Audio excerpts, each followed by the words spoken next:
ஸ்ரீலங்காவில் வாழ்ந்த என்னுடைய சகோதரர்கள் அனைவருக்கும் பகவான் வணக்கம். அஸ்ஸலாமு அலைக்கும். மே 1ஆம் தேதி தொழிலாளர் தினம் வருது. அதுக்கு கட்டாயம் எல்லோரும் பிறப்பாளி போகணும். தெரிந்தான வருஷம் மே 1ஆம் தேதி வந்தால் பிறப்பாளி போகிறது. கட்சி தலைவர்களை பின்னால் நாங்கள்லாம் சேர்ந்து கோஷம் போட்டு கொண்டு இனி போய்கிட்டு ஆஃப் ஆகிடும் இல்லையா? அதுக்கப்புறம் மறுபடியும் எங்களுக்கு சம்பள உயர்வை பற்றியோ அது தொழிலாளியோட வாழ்க்கையை பற்றி எங்களுக்கு பேசலாம். நீடா ஏதாவது பேசுகிறேன்னு சொன்னால் நீங்கள் வருமாயிடுங்க, வேறு ஒருத்தரை நாங்கள் அந்த வேலைக்கு எடுத்து வரணும்னு சொல்லி ஒதுக்கிடுவாங்க. அதனால் தனிப்பட்ட முறையில் யாருக்கும் பேசலாம். நாங்கள்லாம் ஒன்று சேர்ந்து தான் அதை பேசணும் யாராக இருந்தாலும். அப்போ அதுக்கு உண்டான தினம்தான் இந்த தொழிலாளர் தினம். அப்போ இதில் தொழிலாளர்கள் தான் ஒன்று சேர்ந்து அவங்களுக்கு உண்டான பிரச்சனையை பேசணும். சம்பளம் போதுமா? ஸ்ரீலங்காவில் எடுக்கிற சம்பளம் போதுமா? எல்லாத்துக்கும் போதும்னு சொன்னால் கமெண்ட் பண்ணுங்க. போதும், விலை கிடைக்குது, இந்த வருமானம் போதும், நாங்கள் நிம்மதியாக வாழ்கிறோம், என்னோட புள்ளி எடுக்கிறோம், நாங்கள் கல்யாணம் முடிச்சு கொடுக்குறோம், வீடு எடுக்கிறோம், வாகனம் கடன் இல்லாமல் வட்டி இல்லாமல் நாங்கள் சொந்தமாக வாகனம் வாங்கி வச்சுக்கிறோம் அப்படின்னு சொல்லி ஓகேண்டா எல்லாம் ஒத்துக்கொள்ளுண்டா நான் பேசுகிறேன். அப்போ ஒரு தொழில் செய்கிறவங்களுக்கு சாதாரண பேசிக் பாருங்கள். ஸ்ரீலங்காவில் எவரேஜ் 60,000, அதாவது 60,000 ரூபா. இந்தியாவில் எவரேஜ் சேலரி பேசிக் 70,000 அந்த நாட்டு ஆட்களுக்கு. சைனா சிட்டிசனுக்கு அவங்களோட நாட்டில் 5 லட்சம் ரூபா மாதம், 5 லட்சம் ரூபா அவங்கள சேலரி. சவுதியில் 6 லட்சம் ரூபா. நாங்கள் இங்கே ஸ்ரீலங்காவில் நாங்கள் போகும்போது எங்களுக்கு அந்த சம்பளம் கிடைக்க போகிறது இல்லை. அந்த நாட்டுக்காரனுக்கு அவங்க கொடுக்குற சம்பளத்தை தான் நான் சொல்கிறது. அதே மாதிரி கனடாவில் மாதம் 19 லட்சம் ரூபா சராசரியாக தொழில் சம்பளம். அமெரிக்காவில் 26 லட்சம் ரூபா. அப்படியே பார்த்தீங்கன்னு சொன்னால் அதிக கூடிய மாதாந்திர வருமானம் பெறுற நாடு கொடுக்குற நாடு சொன்னால் ஸ்வீடன் தான். மாதத்துக்கு 40 லட்சம் ரூபா அவங்கள நாட்டாக்கள் சராசரி கொடுக்குற சம்பளம். அதாவது சராசரின்னு சொல்ல கிடையாது. நாங்கள் சாதாரண எளிதாக இருந்த 60,000 சம்பளம் லிமிட். ஒரு நாங்கள் சாதாரண தொழில் தான் செய்யக்கூடும். ஒரு ஆஃபீஸ் வேலை இந்த வேலை செய்யணும்னா எவ்வளோ மாற்றத்தை பாருங்கள். 60,000 ரூபா 40 லட்சம் ரூபா. அந்த ஸ்வீடன் நாட்டுக்கார ஒருத்தன் 40 லட்சம் ரூபா ஒரு மாதத்துக்கு எடுக்கிறேன். நாங்கள் 60,000 ரூபா. நாங்கள் எத்தனை மாதம் தொழில் செய்யணும்? அந்த 60 லட்சம் ரூபா 40 லட்சம் ரூபா அடைய இருக்குது. விளங்குதா? இது எனக்கு எல்லாம் விளங்குதில்லை. இதை மாற்றணும். விளங்குச்சா? எங்கள் நாட்டில் ஒரு இன்டர்நெட் ஆரம்பித்த காலத்தில் அந்த தேடுவாங்க. விளங்குதா? விளங்கிக்கோங்க. அதை தேடுறதில் இலங்கையர்கள் ஸ்ரீலங்கா பெஸ்ட் ரேங்க் சர்ச் பண்ணி பார்க்குறாங்க. அதை சர்ச் பண்ணுறதுல ஸ்ரீலங்கா நம்பர் 1. அப்போ இன்றைக்கு நாட்டில் பாருங்கள், அந்த அளவுக்கு அந்த விஷயத்தை தேடுறார்கள் இருக்கிற இந்த நாட்டில் பாதிக்கு பாதி திருமணம் முடியாத ஆள் கழிக்கிறாங்க. அவ்வளோ ஒரு கவலைக்குரிய விஷயம். வச்சு பாருங்க, பாதிக்கு பாதி முடிக்காமல் இருக்கிறாங்க. இந்த சம்பளத்தை வச்சுக்கொண்டு அவங்களுக்கு என்னத்தை செய்யணும்? அவங்களுக்கு சாப்பாடு அதை உரையாக திண்டு தான் குடும்பக்காரனாக இருந்தாலும் யாராகிட்டோம் நாட்டில் இருக்கிற போஸ்டர்ஸ் ஆகிக்கிற போலீஸ், ஆர்மி, நேவி, ஏர்போர்ஸ், மற்ற இருக்கிற படை வீரர்களாகிக்கட்டும், அரசாங்க ஊழியர்களாகக்கூடிய பாராளுமன்றத்தில் சரி, ஜிஎஸ் ஆஃபீஸ், இப்படி அரசாங்க மட்டத்தில் இருக்கிற ஊழியர்கள் சரி, இந்த நாட்டுக்காண்டி வணிக தொழில்களில் ஈடுபட்டிருக்கிற இந்த நாட்டு முதலாளிமார்கள் சரி, தொழில்களும் சரி, கஷ்டத்தில் தான் இருக்கிறாங்க. அந்த அடுத்த முன்னெடுப்புன்னு சொல்லி ஒன்றும் இல்லை. மக்கள் நல்லா இருந்தால் தான் நாடு நல்லா இருக்கும். நாடு நல்லா இருக்குன்னு சும்மா வெளியே சொல்லி வேறல்ல. நாட்டு மக்கள் அவங்க ஸ்திரமாக இருக்கணும். வாழ்வா சாவான்ற நிலைமைக்குமாக்கி பொருளாதாரத்தில் மக்களோட நிலைமையை கொண்டு வச்சு இது சரி ஒரு மோசமான செயல். விளங்க எங்களோட நாடை ஒரு முன்னேற்ற பாதையில் கொண்டு போகணும்னு சொன்னால் மக்களோட வாழ்வாதாரத்தை உயர்த்தணும். அதுதான் உண்மையான ஒரு முன்னேற்றம். ஸ்ரீலங்கா மாத்தா உங்களுக்கும் மாத்தா தான், எனக்கும் மாத்தா தான். ஸ்ரீலங்கா மாத்தாண்டா அப்போ நான் நீங்களாம் சகோதரன்.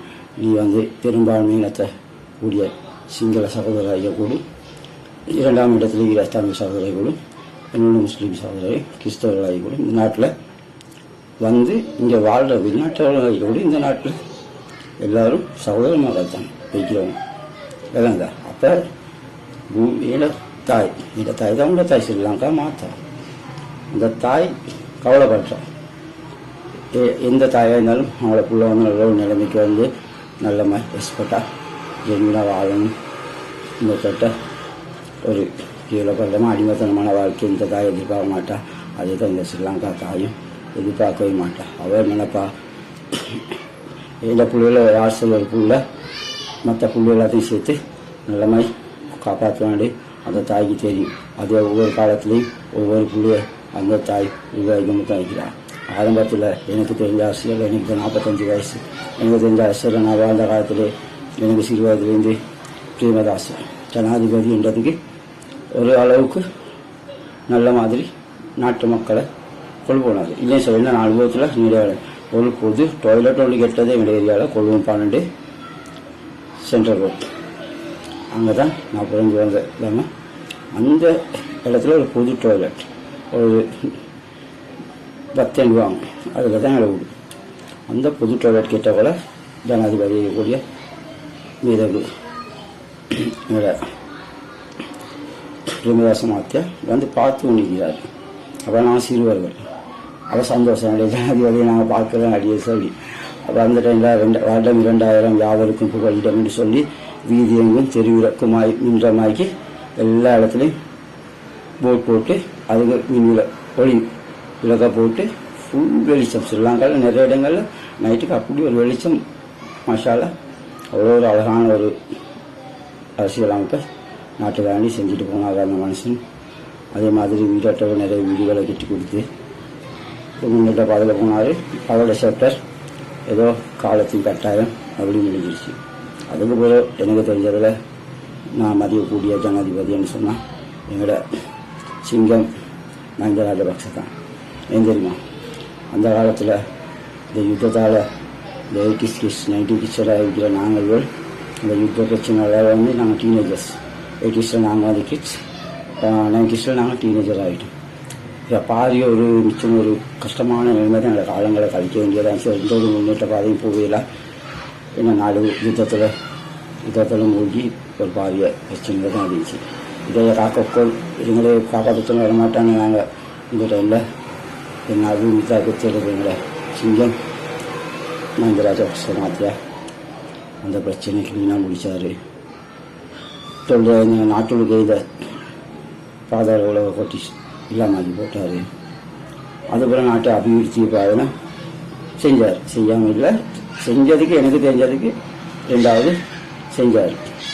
பாலங்களை போட்டு கட்டணுமா, ஹைவே கட்டணுமா, தாமரை கோபுரமா, நாட்டுக்கு தேவையான ஐக்கோனான விஷயங்களை செஞ்சுட்டு போவார். பிறகு என்ன செய்ய, அவரோட காலத்தையும் கட்டாயம் அவருக்கு அவரும் பதவி நிலைமை மாறிடுச்சு. மக்களை அந்த இது போல அவர் கொஞ்சம் யோசிக்க மாறிட்டார். ஆனால் இப்போயும் ஒரு பிரச்சனையும் இல்லாத இந்த காலத்தில் இது பெரிய பிரச்சனை, இந்த சம்பள பிரச்சனை.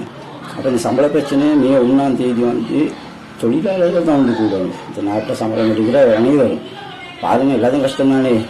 போலீஸ் தொழில் பிரிவினராகட்டும், ஆகிக்கட்டும், நேவி, ஏர்போர்ஸ், அதே மாதிரி அரசாங்க அலுவலக வேலை செய்யக்கூடிய அனைவரும் சம்பளத்தை எடுத்துக்கொண்டு ஒரு கடன்பட்ட வாழ்க்கையில் வாழ்க்கைமே ஒரு விளங்குது. கடன் கஷ்டம், ஒரு ரெஸ்பெக்டான ஒரு மதிப்பத்திக்க தொழிலோட செய்கிறோம் அவ்வளோ பேர். ஏன்னா நீங்கள் எவ்வளோ கஷ்டப்பட்டீங்க, அவ்வளோ கஷ்டப்பட்டு ஒரு இல்லையே லோன் எடுக்கணும், ஃபினான்ஸுக்கு எடுக்கணும், இப்படி ஒரு நிலைமையில தான் நிற்கிது. சரியாக வீட்டுக்கு ஏலாம் ஒரு குடும்பக்காரன்னு சொன்னால் உண்மையை சொல்கிறேன். அதை கூட வயத்தோடு தான் கஷ்டப்பட்டவங்களோட பிள்ளை கொண்டாட்டி அவங்களோட தாய்த்தா பண்ணலாம் ஸ்ரீலங்காவில் இதை பார்க்குறான். இன்றைக்கும் பெரிய ஒரு கஷ்டமான நிலைமை. இதை மாற்றியே ஆகணும். என்ன சொன்னாவது பாதி கல்யாணம் முடிக்காமல் இருக்கிறாங்க. இதெல்லாம் நாங்கள் கேட்கணும். தொழிலாளர்களாகி நாங்கள் தான் கேட்கணும், இல்லாட்டி நாங்கள் மாற்றணும். அப்போ இந்த சிஸ்டமெல்லாம் நாங்கள் கட்டாயம் மாற்ற வேண்டிய ஒரு நிலைமை நீக்கிறோம். இல்லைங்க, இது நாங்கள் தொழிலாளர்கள் இந்த ஸ்ரீலங்காவில் இருக்கிற எங்களோட சகோதரமாக நீங்கள் சகோதரமாக நினைச்சு கொள்ளணும். விளைஞ்சா இதில் வந்து ஸ்ரீலங்காண்டு நாங்கள் எவ்வளோ வந்து நாங்கள் எந்த ஒரு பிரிவினையாலும் நாங்கள் பிரியக்கூடாது. அதை நாங்கள் இருக்குன்னு சொல்லி நாங்கள் வேறே ஆக்கணும். அப்படி தான் எங்களை தேசிய கீதத்தில் கூட இருக்குது. ஸ்ரீலங்காண்டு நாங்கள் வர போல் நாங்கள் எந்த வகையிலும் பிரியக்கூடாது. மதங்களாலோ வேறு அந்தஸ்துகளாலோ இதுவாலையும் நாங்கள் பிரியக்கூடாது. தேசிய கீதத்தை பாருங்கள். தேசிய கீதத்தை நீங்கள் படிக்கத்தானே செய்றீங்க, கேட்கத்தானே செய்றீங்க. அதில் பாருங்கள், சிறிதொரு பிரிவுண்டு நீங்களே பிரிவினை வரணுன்னா அதை இடிக்கன்னு நாங்கள் தூக்கி ஓரமாகிட்டு தான் ஒன்றுபட வேண்டியதாகி இல்லைங்களா. இது நாட்டுக்கு வந்து உங்களோட சகோதரன் சொல்கிற நல்ல விஷயம், நல்ல கருத்து. அதை வந்து நாங்கள் வந்து யோசித்து பார்க்கணும், அதுக்கு நாங்கள் ஆதரவு தெரிவிக்கணும். நாட்டுக்கு ஆபத்தான விஷயம் வந்து அதை தடுக்க பார்க்கணும் இல்லைங்களா. அப்போ இப்போ இந்த மாற்றம் என்றது எப்படி நடக்கணும்னு சொன்னால் வந்து சும்மா இது சரி வராது இல்லைங்களா. என்னையை பொறுத்தவரை நான் சொல்லியிருப்பேன், நான் தான் பதவி வைக்கணும்னு வச்சுக்கோங்க. நீ 1ஆம் தேதி பதவி ஏற்கிறேன். ரெண்டாவது பதிலாக மாத சம்பளம் ஸ்ரீலங்காவில் எல்லாத்தையும் மாத சம்பளம் மட்டும் 6 லட்சம் ரூபா. படை வீரர்களாக இருக்கட்டும், அரசாங்கத்தில் வேலை செய்கிறவங்களாக இருக்கட்டும், கடைகளில் வேலை செய்கிறவங்களாக இருக்கட்டும், துப்புரவு தொழிலாளர்களாக இருக்கட்டும், எல்லாத்துக்கும் ஒரே சம்பளம் மாதம் 6 லட்சம் ரூபா. மற்றது திருமணம் முடிக்கிறியா உனக்கு 10 லட்சம் ரூபா அரசாங்கத்தால். புள்ளோண்டி ஸ்ரீலங்காவில் கிடைக்குதா, அந்த பிள்ளைக்கு உடனே 1 கோடி ரூபா அக்கௌண்ட்டுக்கு விடும். தொழில் புரிய முடியாமல் வயதானவர்களுக்கும் 10 வயது கூட இருக்கிற சிறுவர்களுக்கும் மாதம் 20,000 ரூபா அரசாங்கத்தால் கொடுக்கணும். அதே போல் ஊனமுற்றோர்களுக்கும் ஆதரவற்றவர்களும் மாதம் 30,000 ரூபா. வெளிநாடு போக வேண்டுமா, விசா கிடையாது, டிக்கெட் மட்டும்தான். அப் அண்ட் டவுன் டிக்கெட் போட்டு வேண்டிய நாட்டுக்கு டூரிஸ்டாக போயிட்டு வாங்க. இது கூட வெளிநாடு தொழில் வாய்ப்புன்னு சொல்லி வெளியே யாரும் போக வேண்டிய அவசியம் இருக்காது. அனைவருக்கும் ஸ்ரீலங்காவிலே மாதம் 6 லட்சம் ரூபா கிடைக்குது, போதும். ரெஸ்பெக்டாக வாழ 3 மாதம் தொழில் செஞ்சீங்கன்னா உங்களுக்கு ஒரு பைக் வாங்க சொந்தமாக, 6 மாதம் தொழில் சளி சேர்த்திங்கன்னா ஒரு ஆட்டா, 1 வருஷம் சேர்த்திங்கன்னா உங்களுக்கு கார். லட்சாதிபதியான வாழ்க்கை, சுதந்திரமான நிம்மதியான நாட்டில் எங்கள் ஸ்ரீலங்கா சகோதர மகள் வாழணும். அதைத்தான் எங்கள் ஸ்ரீலங்கா தாயாக என்ன விரும்புகிறான்.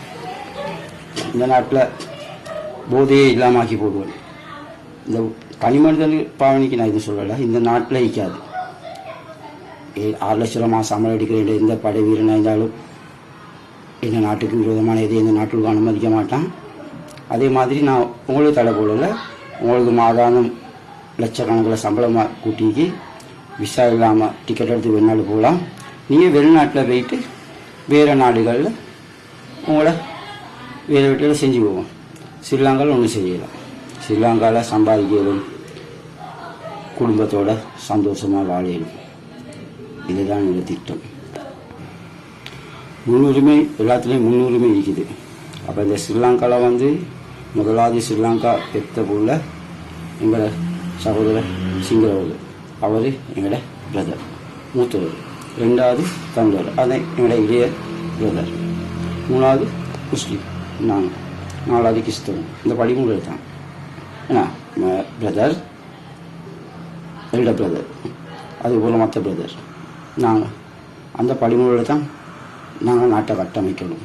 ஏன்னு சொன்னால் வந்து அதிகமாக இருக்கிற பௌத்தினவங்களுக்கு இந்த நாட்டில் முன்னுரிமை நாங்கள் கட்டாயம் கொடுத்தே தான் ஆகணும். முன்னுரிமைன்றது சம்பளத்தில் இல்லை, மொழியில். இந்த நாட்டில் சிங்களம் மட்டும்தான் தேசிய மொழியாக எழுத்து வடிவத்தில் இருக்குது. அனைத்து அரச காலியாலும் சரி, போக்குவரத்தில் சரி, துறைமுகம், விமான நிலையம், அனைத்து இதிலையும் சிங்களம் மட்டும்தான் நிற்கும். உங்களுக்கு மற்ற மொழிகள், வேண்டிய மொழிகள் உங்களுக்கு கதைக்கலாம், பேசணும். வேண்டிய அதுக்கு எந்த இதுவும் இல்லை. ஆனால் எழுத்து மூலியமாக இருக்கக்கூடிய அனைத்து படிவங்களையும், போட்டாக இருக்கக்கூடிய அனைத்து இதிலையும் சிங்களம் மட்டுமே இருக்க வேண்டும். இது நாட்டு பாதுகாப்பு மிக அவசியமான ஒன்று. இது யாரும் இதாக எங்களுக்கு சிங்களம் தெரியாது. சிங்களத்தை படிங்க, மற்ற எல்லாம் படிக்கிறது தானே, அதையும் படிங்க. நாட்டு பாதுகாப்பு, நாட்டு மக்களோட வெற்றி, இதுதான் எனக்கு முக்கியம். ஏழும் நான் எனக்கு ஏழும். இதுக்கு மக்களாணி தான் அரசாங்கமே. மக்களாக நீங்கள் எனக்கு ஆணை தந்தீங்கன்னு சொன்னால் மட்டும் ஸ்ரீலங்காவில் படைகளை போர்ஸஸை நான் ஒன்றுபடுத்துவேன். அவங்களுக்கு வந்து police military, Sri Lanka police military, Sri Lanka police navy, Sri Lanka police air force, Sri Lanka police எந்த கட்டமைப்பு கீழே அனைத்து படை வீரர்களும் ஒன்றிணையணும். அப்படி ஒன்றிணைஞ்சாண்டா அவங்களுக்கு மாதாந்தம் 10 லட்சம் ரூபா ஊதியா சம்பளம் கொடுப்போம். இல்லை நாங்கள் ஸ்ரீலங்கா நேவி, ஸ்ரீலங்கா ஏர்போர்ஸ் இதில் இருக்கேன்னு சொன்னால் 6 லட்ச ரூபா மட்டும்தான் சம்பளம். ஆனால் போலீஸுக்கு மட்டும் மாதம் 10 லட்ச ரூபா கொடுப்போம். அதை யாராலும் தடுக்கலாம். உங்களுக்கும் தேவைன்னு சொன்னால் நீங்களும் Sri Lanka police navy, Sri Lanka police military, Sri Lanka police air force நாடு முன்கிட்ட பாதலைக்கு ஒன்றும் யோசிக்காதீங்க. நாங்கள் யாரும் கஷ்டத்தில் இல்லை. எங்களை கஷ்டமாக காட்டிட்டு வந்து ஒரு எங்களை கீழே கூட பார்க்கலாங்க. எங்கள் சகோதரமாக ஸ்ரீலங்கா தாய் தினமென்ட்டு வந்து அழுகுற மோனே பாரு இன்னும் மற்ற பிள்ளைலாம் கஷ்டப்படுறாங்க, இப்படி சரி இதாக்கு இப்படி சரி இதாகுன்றான். எங்களை பார்த்து கொண்டிருக்கலாம். மே 1ஆம் தேதி நீங்கள் எல்லாம் சேர்ந்து எனக்கு பதவி வரணும்னு சொன்னால் மே 10ஆம் தேதி ஸ்ரீலங்காவில் தொழில் செய்கிற அவ்வளோ பேருக்கு 10 லட்ச ரூபா நீங்கள் தந்து ஒரு வார விடுமுறை தருவோம். ஜூன் 1ஆம் தேதி எல்லோரும் சொன்ன மாதிரி 6 லட்ச ரூபா சம்பளம். படை வீரர்கள் நான் சொன்ன இதுக்கு ஒத்துக்கணும்னு சொன்னால் அவங்களுக்கு 10 லட்ச ரூபா சம்பளம். ஸ்ரீலங்காவுக்காக வேண்டி உங்களோட சகோதரன் நான் இறங்கி செய்வேன். நீங்கள் மக்களே உங்களோட முன்னேற்றம், உங்களோட பிள்ளைகளுடைய எதிர்காலம் எல்லாமே நாங்கள் தான் முடிவு செய்யணும், நாங்கள் தான் ஆட்சி பண்ணணும். ஸ்ரீலங்காண்ட இதில் சகோதரன் இதில் நினச்சி நீங்கள் இதுக்கு ஒத்துக்கொண்டீங்கன்னு சொன்னால் என்ற தாய் ஸ்ரீலங்கா தாய் சந்தோஷப்படுவா, ஸ்ரீலங்கா மக்களும் சந்தோஷம் வாங்கிப்பீங்க. இல்லை பரவாயில்ல நாங்கள் எப்படி இருக்கிறோம் அப்படின்னு நினச்சா அது உங்களுக்கு அஸ்ஸலாமு அலைக்கும் ஐபவான் வணக்கம்.